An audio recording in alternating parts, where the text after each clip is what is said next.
All right. Today I'm joined by Gina Michnowicz.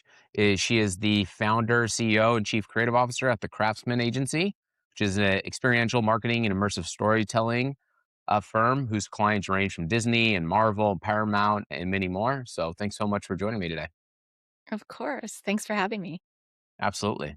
So I always love to kind of hear just background story, how you got started, what led you to kind of where you're at today, but what was kind of your journey to starting the Craftsman agency and what kind of was the background story into how you got started? Sure. So I was at a management consulting firm. This is my second agency, actually. I was at a management consulting firm and I went on maternity leave. And the person that was covering for me suggested that maybe I should actually go out on my own. So my first agency, I did go out on my own, but with a partner. And the vision for the agency kind of changed in terms of what I really wanted to be working on originally was more creative and more storytelling. And we were really very data focused. And so I was talking to somebody that had worked for us, and I was like, I just want to kind of focus on the craft of marketing and advertising and just, wake up every day and be a craftsman. The person that I was talking to was like, you should go check to see if that's available. And so that kind of started the Craftsman Agency. That is a very simplified story on how I actually had a shift from one agency to the next, but it really was born out of, just the love of the craft and wanting to focus more on things that were really going to connect brands with humans. Yeah, absolutely. And I think that's really the big value prop for an agency like the one you've built to large brands is that you get specialized, like you can't duplicate what you can offer and what you can do. Like that's only going to come out of your brain, your knowledge, your experience. And that's really just a concentration of your specialization that you can really hone one specific client, one brand, and really envision a new story that they can't get anywhere else, that you can't replicate that. And so you're really focused on like you owning your craft and your specialty and Yes. then building a whole solution and service around Yeah, that. absolutely. And I think it has to extend beyond me, right? Because if you take me out of the equation for 2 weeks on vacation, you don't want everything to break down. So I think it's really is making sure that people are using, their strategic and creative thinking capabilities that are different than mine, and that's great too. So being able to really leverage the team's creative spark is great too. Yeah, absolutely. Just to dig in more on that is that's always been I've seen as a challenge with a lot of agencies. Like, how do you scale beyond just the founder led growth? And that happens not in just creative agencies, but all different types of service based industries where generally the either sales relationships are all dependent on the founder or the process. Like the founder just kind of is the gravity that's pulling everything together. It's pulling back to them, but that limits your growth, is a bottleneck and everything else.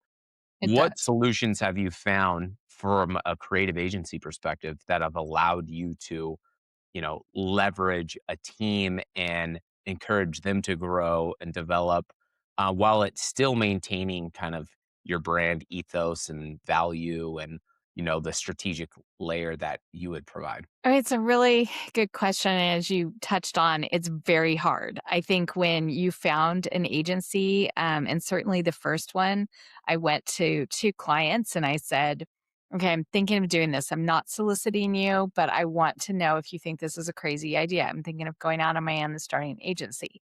And both of them said, I will be your first client.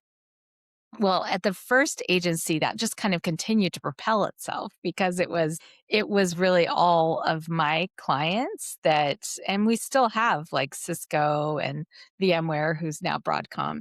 So we still have those clients. I would say that what we've started to do is kind of in pitch processes and things like that, that we are bringing in team members that are in the accounts and trying to get them to work side by side with me and, you know, be able to, based on the brief, come up with ideas. And that brief always includes the objectives, right? it can't not include the business objectives, because at the end of the day, we still have to produce something that is going to give a return, even if it's just more eyeballs and more awareness at a brand level. Yeah, absolutely. So yeah, really bringing that team along throughout the entire process, and then that gives them the opportunity to learn, understand how you think about processes, Mhm. systems, vision, strategy, and then it starts incorporating all of it in. Yeah. And then so you've done a lot of work with a lot of high level clients like Disney and Cisco and Marvel and Paramount and all these. What do you think it takes for a boutique agency to tap into that upper echelon of brands? Is it like a high value specialized skill? Is it relationships? Is it a mix of both? Like, what do you think it takes for somebody for an agency to really tap in there and get those larger accounts? I mean, I think that you've touched on a couple of them, right? I mean, it starts at the relationship level. So when you are dealing with enterprise level clients, the risk is different than like a startup or a smaller business. I would say in some ways the smaller business is harder because that is like almost a ramification, potentially a direct correlation to whether or not they are going to stay in business. But within the enterprise level client, that is more risky because of the politics that are involved. Not that startups don't have politics, because I've certainly worked in startups that did. I There's think it people, is. there's politics involved, Yes, right? yes, Yeah. yes. I used to have a boss who I adored that used to say this would be a great business if it wasn't for employees and clients.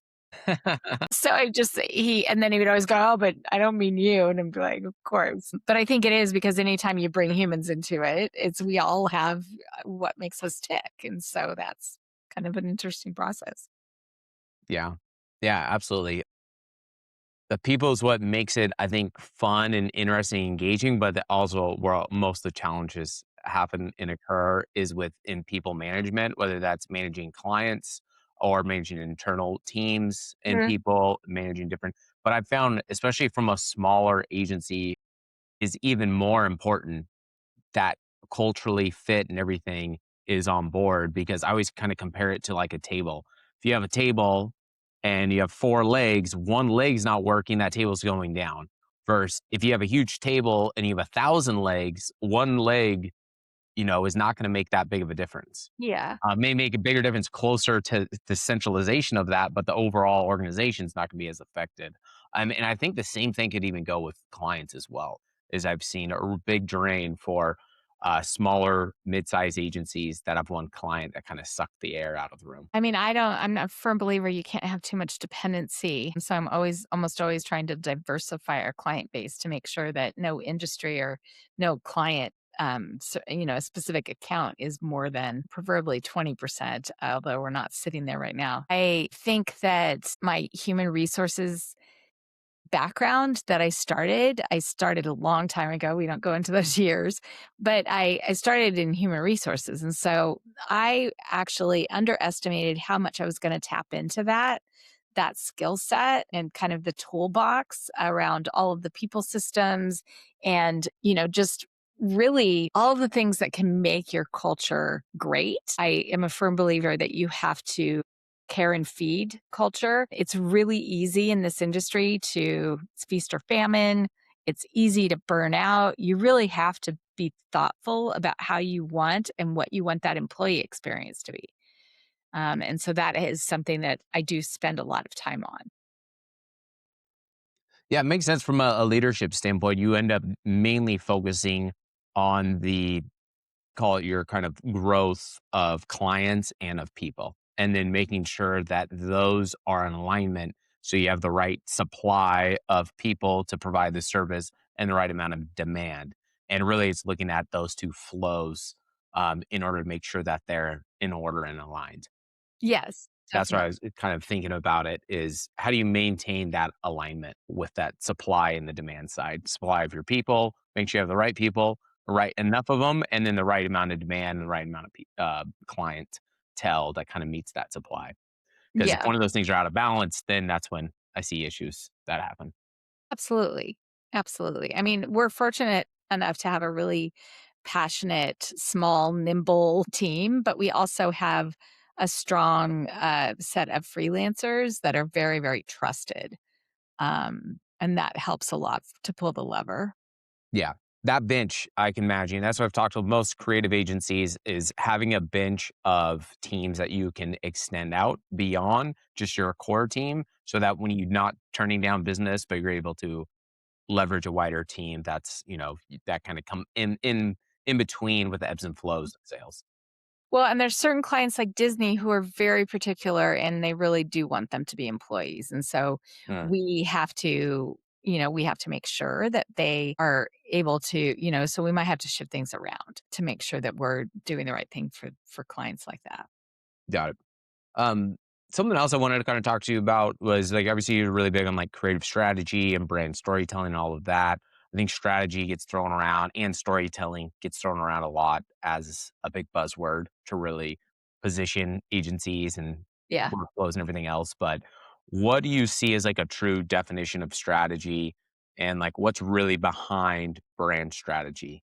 Strategy is funny because I really do believe that almost everything we do has a strategy behind it. I also believe that every account person has to be a strategist. So I think having strategy sit over by itself is, you know, that the person is not closest to the client. I feel like that is inefficient and it makes your account person not as knowledgeable and not as great of a resource to be that trusted advisor. So I'd say everything has strategy associated with it, even the story. We're always having to go back to the brief. We're always have to think about what are we trying to achieve. Most of our clients are trying to go brand to demand or direct response, be it B2B or consumer. And so we find ourselves always trying to, get in the head of the target audience. I think one of the things that I have specialized in over the years is I understand the target audience because I research the heck out of it to try to understand what is going to make that person actually do what I want them to do. So, and we know that the story is a huge part of that. Humans connect with stories. I'm Right. always like, hey, there were campfires years ago that people used to sing songs, and that's how we transferred our history and our family stories along. Right. So storytelling's ingrained in us in terms of our human nature that we're going to always be attracted to stories and then figuring out how to position ourselves within that story. You did mention like a lot of these brands are moving to this more like brand to demand. Could you explain more about like what that is? Because I feel like there's been historically this separation between brand advertising and direct response advertising, and I think like you said, like a lot of these things are converging across the board for all marketing and advertising services, where everything is being more accountable to demand generation, more direct response. I've talked to PR agencies that are historically, it was like they throw out the press release, right? Job's done. And now it's like they're trying to tie PR back to demand gen. I see this convergence of a lot more pressure happening where it's not just branding and awareness anymore, but it's how is that having a downward impact? Are you seeing that on your end? And if so, how has that adapted your brand strategies? I think it's a little bit different because we were seeing a lot of silos. So you're seeing silos between brand and then performance marketing, and or e-com if you're talking consumer and like a consumer product. And so we actually, in some client we've actually encouraged them to absorb the brand and the awareness level and justify because what we find on the performance marketing side, especially when you have paid associated with it, if you don't have a strong brand or affinity or brand association, you are not going to get the results. So if you focus on the brand level, then you have better results that you want at the demand level. So we believe in the brand aura. So it's a little bit nuanced instead of what you were saying.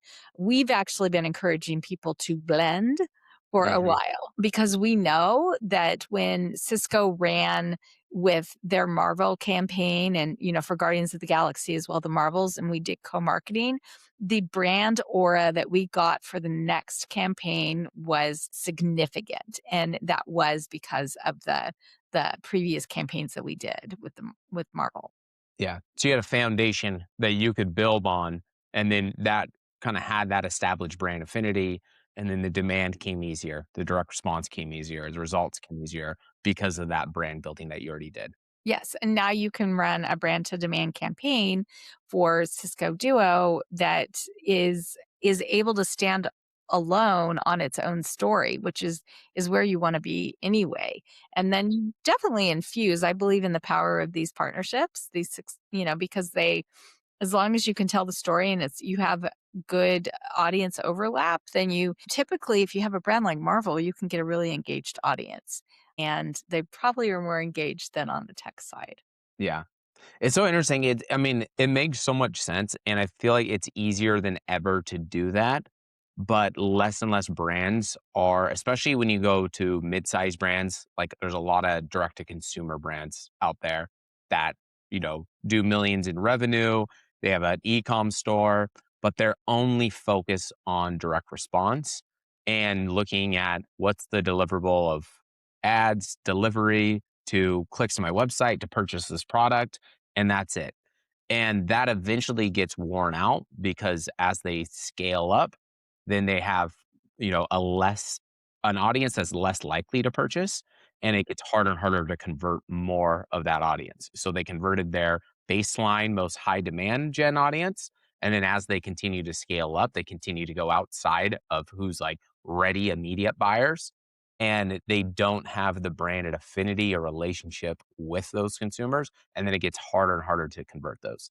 But the way like you were just explained it for the Marvel experience is that you already have that brand foundation, that affinity, the storytelling, the audience already built, and then you add on demand gen after that, and you can really fuel your sales growth from that. And I think you can do that better than ever right now because you can pool all those audiences that you exposed a brand message to and then target them directly on the same platform. So whether that's you drive a lot of views to a YouTube page or YouTube video or channel or a video on Facebook or Instagram, and then you can retarget that with all a direct response message. And I feel Right. like it's a really underutilized kind of focus from a lot of brands that are only focusing on the direct response and not trying to focus on how do we build real brand connection and brand storytelling to pool a larger, bigger pool of an audience. Yeah, I mean, I think that we're starting to see people buck the form fill and the direct response more and more. Um, Now you can still be pretty effective on TikTok and Instagram, I think, on a consumer product to go straight, but you're probably not gonna click on that the first time and purchase. It's probably gonna be after you've seen influencers and you've seen an ad several times, maybe done a little additional research. So I think then it still goes back to that you still have a little bit more brand awareness than just like, oh, I saw an ad and I'm going to buy it right now. If somebody takes me straight to a form and makes it too difficult on me, I'm done. Right. Especially if you have no relationship with that brand. Yeah, If it's a and I new rarely brand, then you have no connection to it, and there's not an immediate need, then it's usually that's where the bounce is, and that's why conversion rates are generally very low because in any given audience or any given market, analytics studies report there's only 3% of buyers. So if you're only focusing on direct response marketing, then you're competing against your competitors for 3% of the audience and you're ignoring the other 97% that may eventually buy from you. But Mhm. if they have no connection with you, then they never will. Yeah, So I think oftentimes too many brands and marketers are forgetting about that 95, 97% and just focusing on the 3%. And I think that's where they can learn a lot from expert brand storytellers like yourself who are really focused on how do we build brand connection relationship with the yeah. consumer. And how do you connect the dots across all the platforms? Because the story has to be consistent as you go from platform to platform, but you can't say it the same way. Like it has to be different and um somewhat different and also tailored to what that platform's best at. TikTok is a much more casual format. It should look good on Instagram, although I think there's a lot of movement to try to make it more TikTok-y, but I don't think I personally think that Instagram has to stay true to themselves. Um, don't get me started on Facebook. I think it's a dumpster fire, but yeah, I don't spend any time on Facebook, but you'd still tell the story differently. Sure. Yeah. And I think that's probably one of the biggest challenges I've seen from being on the paid side of delivering ads across all these different channels is the same creative and content sliced or reformatted in the format for those, but there's no different creative strategy or contextual for the platform. And I think Right. platform context is probably like second most important thing, just probably down below of making sure your message is on brand. So it's like, Mhm. do you have an on brand message and content that resonates with your target audience and what your brand positioning is? And then do you have context to the platform where the consumer's viewing it? We also buy a lot of like connected TV. And the worst thing we see is like when a connected TV style ad runs then on Instagram or TikTok, and the engagement is just really off and really odd because it doesn't fit well within that format. So I think that's one of the bigger challenges is we've kind of media fragmentation has skyrocketed over the last few years is how do you make contextually platform context related content is a really big challenge I think for a lot of brands. Yes. Yes. And then when you start mixing in, platforms like Spotify and you're going more on the voice side, that is a totally different type of experience. And to be honest, I think what is it? A third of people consume some ridiculous amount of their content on like a Spotify. I would say that's true for me. It's probably true for you as well. But sort of weaving in something that is just sound and audio versus having video on Spotify. We've tried both or having the video as well as the audio we're finding is very, very successful for our clients. Yeah. Absolutely. How have you dealt with that? How has brand storytelling changed? Has the increase in the media fragmentation changed brand storytelling the most? Like the foundations of brand storytelling are always relevant because people resonate with stories, but how you tell those stories is that's what's changed? Or from your view, what has had the biggest impact on change when it comes from a brand storytelling perspective? I would say that I would say the sort of emergence of TikTok over the last, I mean, 5 years because it wasn't TikTok to start, right? So musically, oh my gosh, probably aging myself at this point. But it changed, I think, how short, so length, also YouTube Shorts, basically trying to infuse that into the YouTube platform.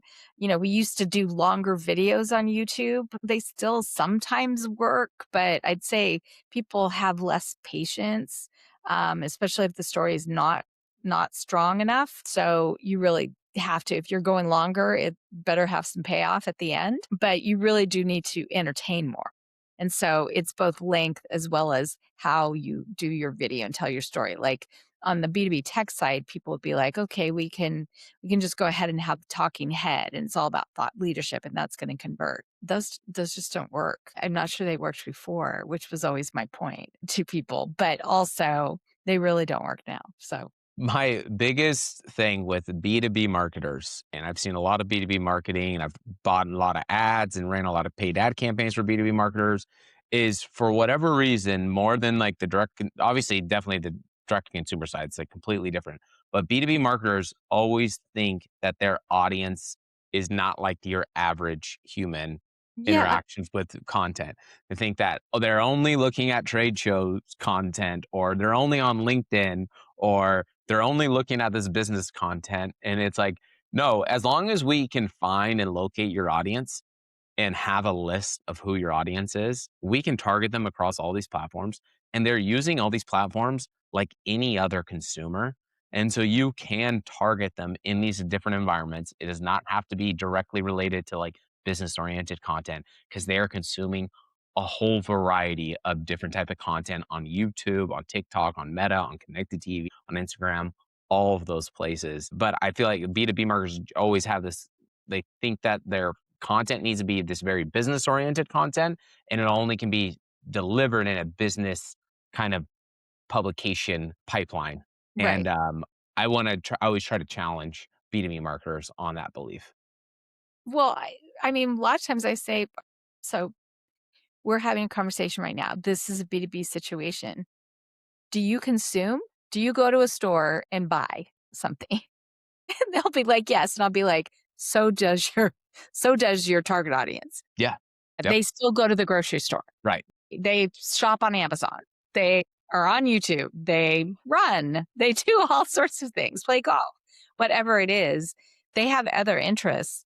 Hit them with that other interest. And we love doing like a demo on tech that's a game. We know that a lot of them are gamers, but quite frankly, the amount of people that do game one at one point or another, even if it's on your mobile phone, that is a good way to tell a story as well, and it's not boring. There is this feeling and sense that you have to tell something very dry so that somebody understands it. Right. I think that to me is a fundamental of a strategic thinking process of what is the best way and why should we target someone in some format or with some type of content or in which type of publication. Like the tactical execution is tactics. We're going to buy and deliver ads on LinkedIn because we know our audience is there. But the why behind that or why we're going to deliver certain types of content to me is the strategy that I think oftentimes, especially B2B marketers, skip over at that step. Is they don't think why we would want to do this. They just think this is where I think they are. Let's execute instead of Right. taking a step back and being like, oh, my audience is also a gamer.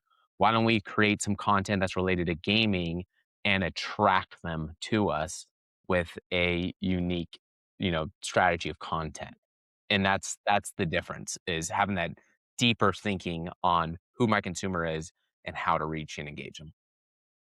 I mean, I think I typically sort of downplay those kinds of things that I just do naturally. So those games come up where I'm like watching a show and I'm like, oh, wait a minute, that sounds a little bit like what the client was saying their product did. Hmm, that could maybe turn into a digital game. I mean, it's not a linear process at all. So, Yep. Absolutely. That's why I try not to, even though this, to my wife's chagrin, we don't pay for the premium. Like I want to see the ads because I want to see, it gives me ideas of how to target, of what works, what makes sense from a delivery standpoint, all of those things. I think it's somewhat similar is like you look at things and you get ideas or inspiration just from your normal day to day experience because you're consuming content the same way oftentimes your target audience would consume content. yes.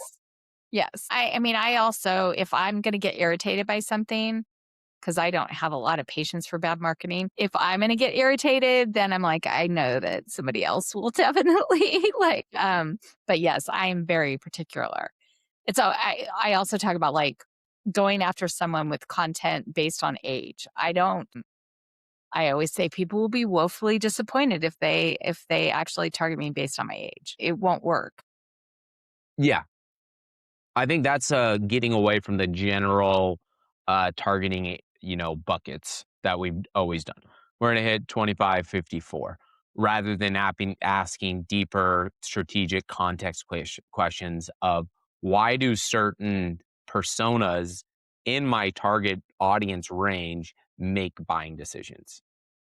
And then I think what's so interesting about the new way of buying media is that the content is driving more of the targeting. So this has been a big advancement in terms of how Google Ads and Meta Ads and other ad platforms that we use target is that it's connecting similar like keyword targeting is it's connecting resonating with like what is the central message of the ad, the video, the copy, the landing page, and then which audience matching up audiences to align that with. And what's so unique now is you can run 10 to 15 different ads and they're all going to hit different audiences based on the context of the ad. And I think that's such a unique, valuable time that we haven't had that much dynamic, creative to audience diversification.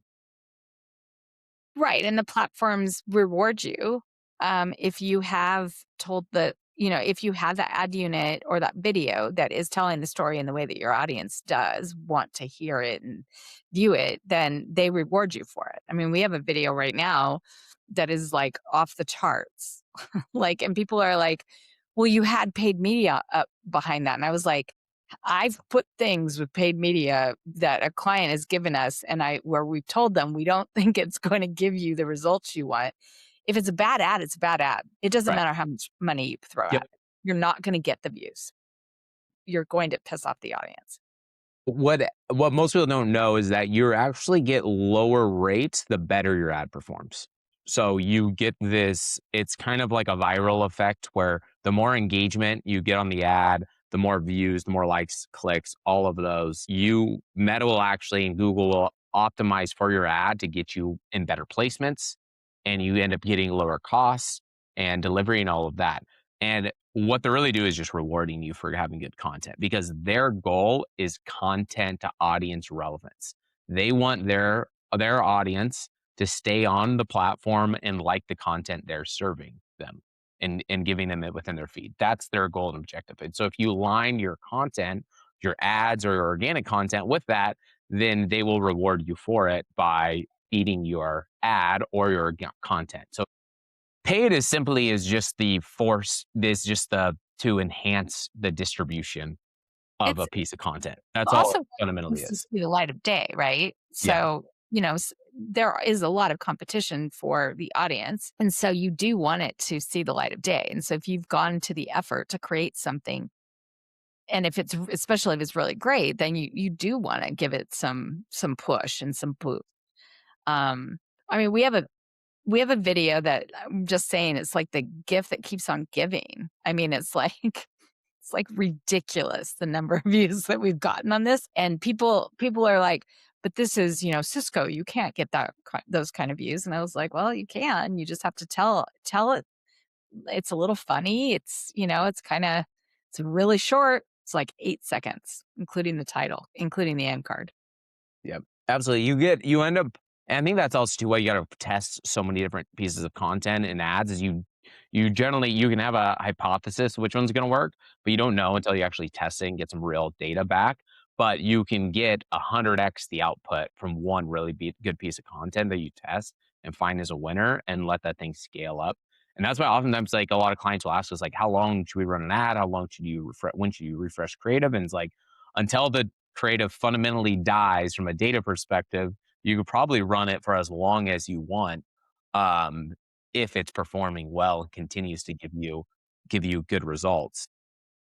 Generally, what happens, especially for more performance-driven lead gen or sales campaign, is you identify which creatives aren't working, which ones are, and you end up can deliver 100 times, 1,000 times more one ad than you can your rest of your ads because you found one that gives you 10x or 100x the output.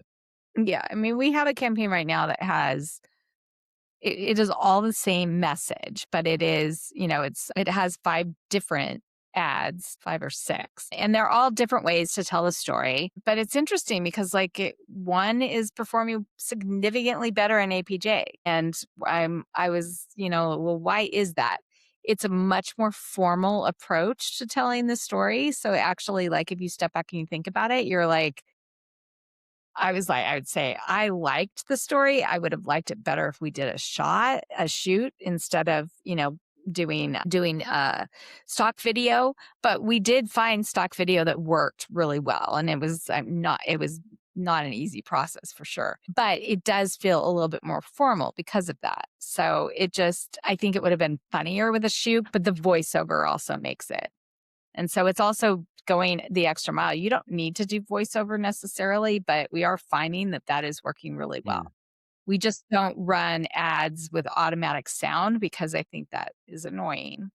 So yeah, that makes sense. I mean, most leave it off default by, it's off by default. But that's why I think captions are really important. we do this. And then trying to attract somebody to get that click to listen to the audio then becomes really important to hear the first hook or angle of the ad. All those things just come down, I think, to unique creative strategy and then appropriate testing of the ads, and Yeah, then you can really find the winners. yeah, definitely. Just to shift gears a little bit, you wrote a book about co-founder dynamics, something I'm always really interested in.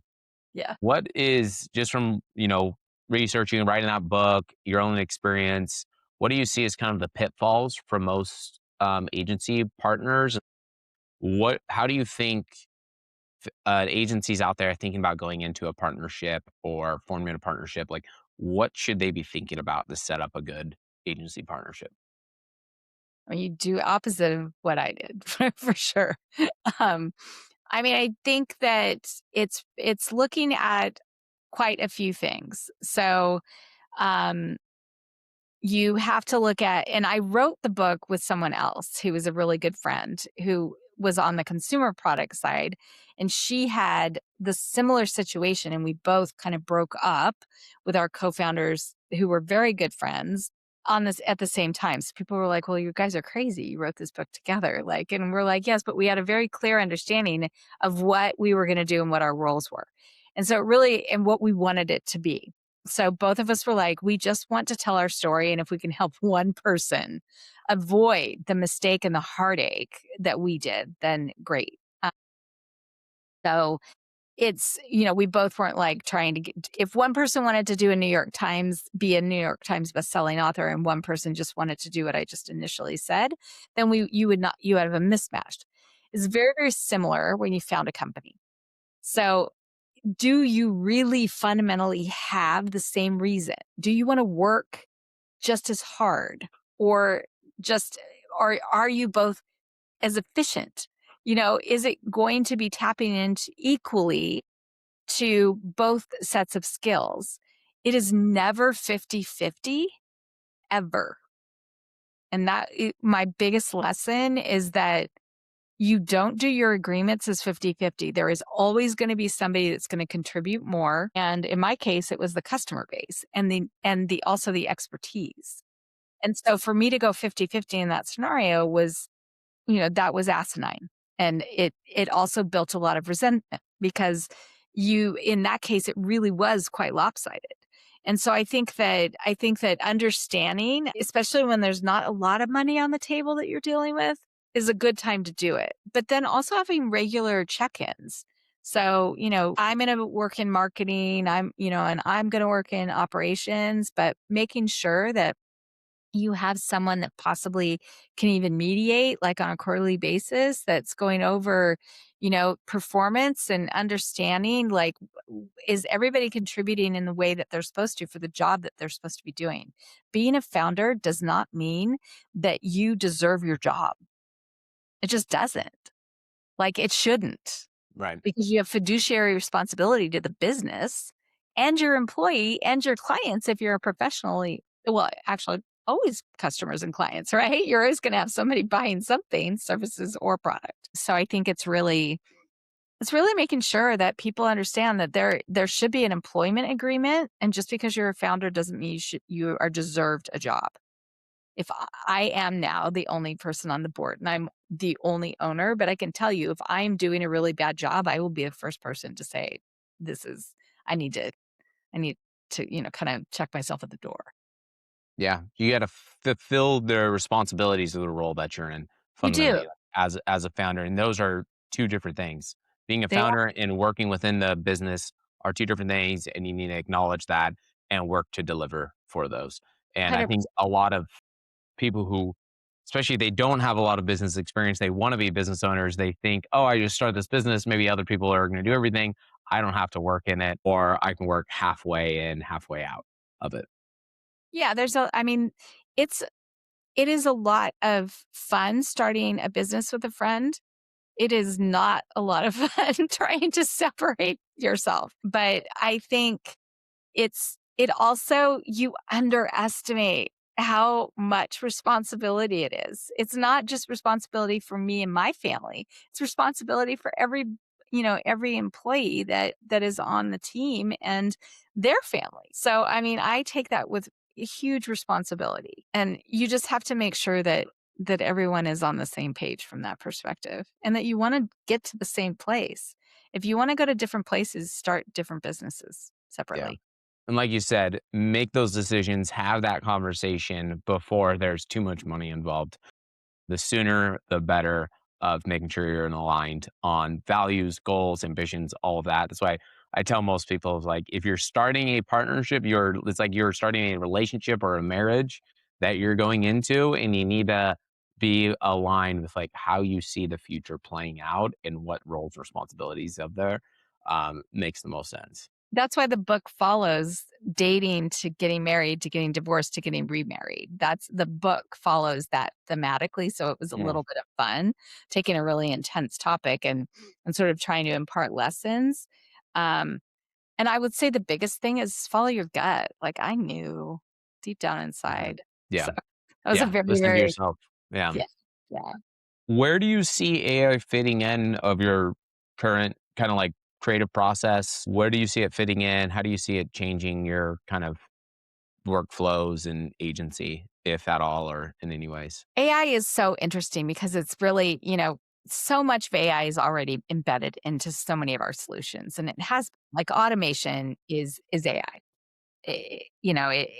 It's Gen AI. It was a little bit like when we went from the point where you just had like the government dealing with the internet to everybody being able to pop up a website. Now we have Gen AI and it's all at our fingertips. There are a couple things that we're always thinking of is I'm always saying you got to start and end with a craftsman.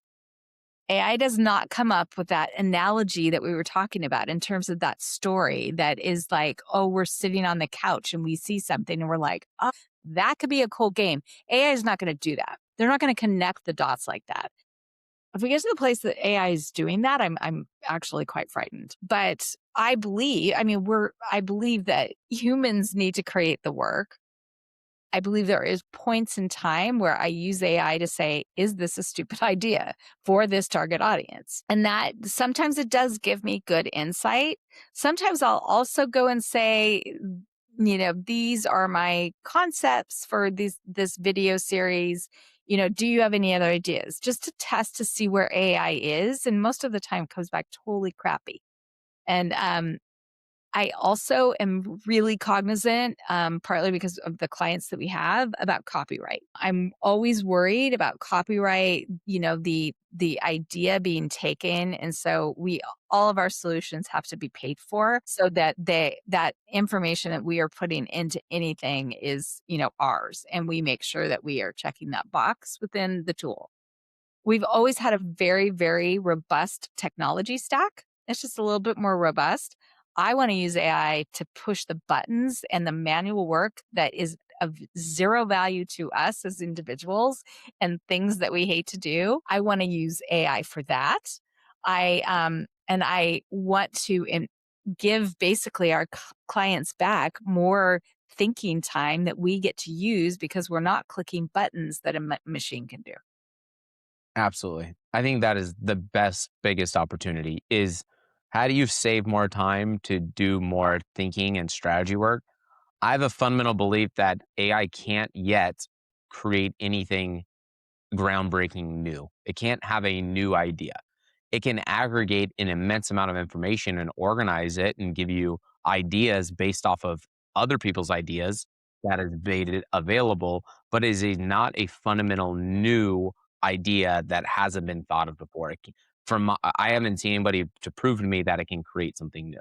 So maybe that comes down the road. Maybe that's on an I mean, how update that hasn't been updated yet, but I haven't seen it create anything new. It can connect a lot of dots based on existing content, and you can make some type of, you know, rationale that maybe there's something new there when it creates context between multiple different things, and then it comes up with a new, message or content, but it's not I a don't see it doing fundamentally new creative idea. So yeah. that's where I think I completely agree. I think that is the biggest opportunities. Can you automate away the mundane, monotonous tasks that take a lot of time through its automation and how much data and information it can aggregate and organize for you from a research standpoint to give you back more time to think more strategically? I think that is the best use case for it. And we're able to do that almost in every single online digital service right now. Yes, definitely. AI can be wrong too, so that's why you always wanna have quality checks much like you would if it was 2 people doing work. You're going to always have a quality check. You wanna do that with AI too because it can hallucinate and it can be wrong. And that's what we have found. And also, I don't wanna use it so much that I don't have a brain left. Like, I mean, your cognitive ability can wane from not using it, not using your brain. So, Absolutely. Yes, something to be mindful in, especially for the younger generations that are coming up on just using it, is make sure you continue to use your brain for problem solving. And it can be a support layer, but not the one making decisions and yeah, thinking for you. write for yourself because being able to communicate effectively is an important skill. Yeah. I think in the future, I think the big difference is going to be is strategic thinkers are going to rise to the top and have more opportunities, and people that were only executioners are going to struggle because the automations and the workflows are going to be able to automate a lot of things, but the strategic thinkers of how to use the platforms and how to target audiences and how to tell stories and how to create good content, that's still going to be a unique human level creation that Yes. somebody's going to have to do. But I mean, that's also one of the things that we have to consider is that how are how is the younger generation going to be able to develop those skills? Because a lot of those jobs that are more junior, I mean, to be frank, like we are needing less junior people. We are needing more senior people who can actually address those things that are really higher strategic level thinking. So, I mean, I kind of like want to make sure that we're doing the best for society and sort of bringing up people. But I mean, I worry for my daughter who is not even, she's in high school or just about to go to high school. Yep, absolutely. Yeah, I think I've talked about this previously, but I think we're going to have a huge strategic knowledge gap in 10, 15 years if everybody decides the monotonous, mundane tasks that traditionally entry level person would do. We don't need to hire that person. We have AI to do that. So we're not going to hire that person.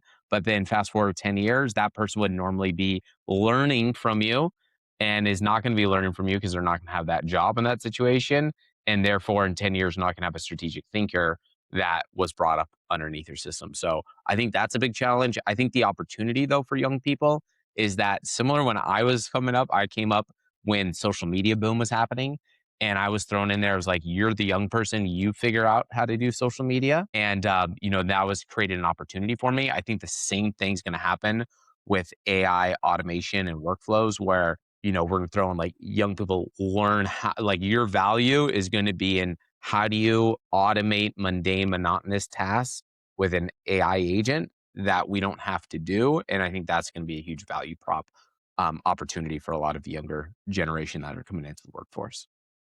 Yeah, because there's also still things that, if you've been doing your job for a long time that you don't want to do that AI probably can't do as effectively either. So, I Yeah, mean, well, somebody like the AI can tell you how to do it, but somebody has to do implement it. yeah, I've done this. I've gone through this exercise for my own business, and I've built out I have like a 30-page process of how to automate and co-pilot a ton of tasks. But I still need somebody to actually implement it. I can't like you still have to like train yeah, all the processes yeah. and connect all the dots to make it happen. I think that's a huge opportunity for a lot of people. So we'll see how that plays out. There will be. Last question for you. If you could give your younger self one piece of advice when you're starting your agency, I think we've talked about a few different subjects around here. What would that piece of advice be? Don't hold back your creative ideas. Like in the beginning, like I would have some crazy idea and I'd be like, oh, nobody's going to do that. I'd be a little bit more too analytical about it. So I'm finding that it's really the crazy ideas that people want to do most of the time. Yeah, absolutely. I think a lot of people want the wild ideas that are unusual and unlike anything else anybody else is doing. And I think that's what gets people excited and Yeah, motivated. definitely. And Right. also, you're not a better creative if you work 80 hours a week. Yep. Absolutely. Awesome. Thank you so much, Gina. Thank you.